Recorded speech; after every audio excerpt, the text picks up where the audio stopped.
بسم اللہ الرحمن الرحیم۔ محترم بہنوں اور بھائیوں، ہمارے عظیم سینیٹر مشتاق احمد خان جو کہ اسرائیل کی جیل کے اندر قید تھے، وہ الحمدللہ رہا ہو چکے ہیں۔ ان کی ویڈیو بیان آ چکا ہے، آپ بھی سنیں اس بہادر کی کہانی۔ یہ بڑا بہادر انسان ہے، ہم اس کو سلام عقیدت پیش کرتے ہیں۔ آپ بھی ویڈیو سنیں اور اپنے ایمان کو تازگی بخشیں۔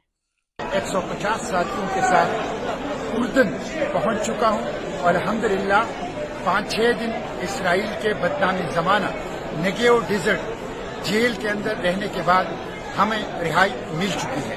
اس دوران ہمارے ہاتھوں میں ہتھکڑیاں ڈال کے پیچھے باندھی گئی، ہمارے پاؤں میں بیڑیاں اور زنجیریں ڈال دی گئی، ہمارے آنکھوں پر پٹیاں باندھی گئی، ہمارے اوپر کتے چھوڑے گئے، ہمارے اوپر گنز رکھی گئی اور ہمیں بدترین قسم کا ٹارچر کیا گیا۔ ہم نے 3 دن بھوک ہڑتال کی اپنے مطالبات کے لیے۔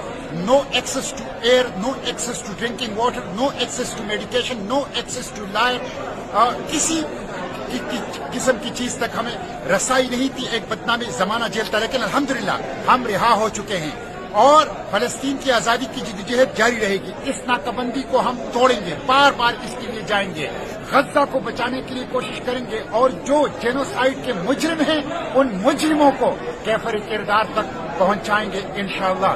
مزاحمت جاری رہے گی، اڈیالہ جیل سے اسرائیلی جیلوں تک فلسطین کی آزادی کی جدوجہد جاری رہے گی اور مزاحمت کی جدوجہد انشاءاللہ جاری رہے گی۔ جلد آؤں گا پاکستان اور پوری تفصیل جو اس فلوٹیلا کی ہے اور اسرائیلی جیلوں کی ہے آپ کو بتاؤں گا، لیکن اپنی اس جدوجہد کو اقصی کی آزادی، فلسطین کی آزادی، غزہ کی آزادی تک جاری رکھیں گے۔ اسرائیل کے خاتمے تک ہماری یہ جدوجہد انشاءاللہ جاری رہے گی۔ پاکستان زندہ باد، فلسطین زندہ باد، پاک فلسطین دوستی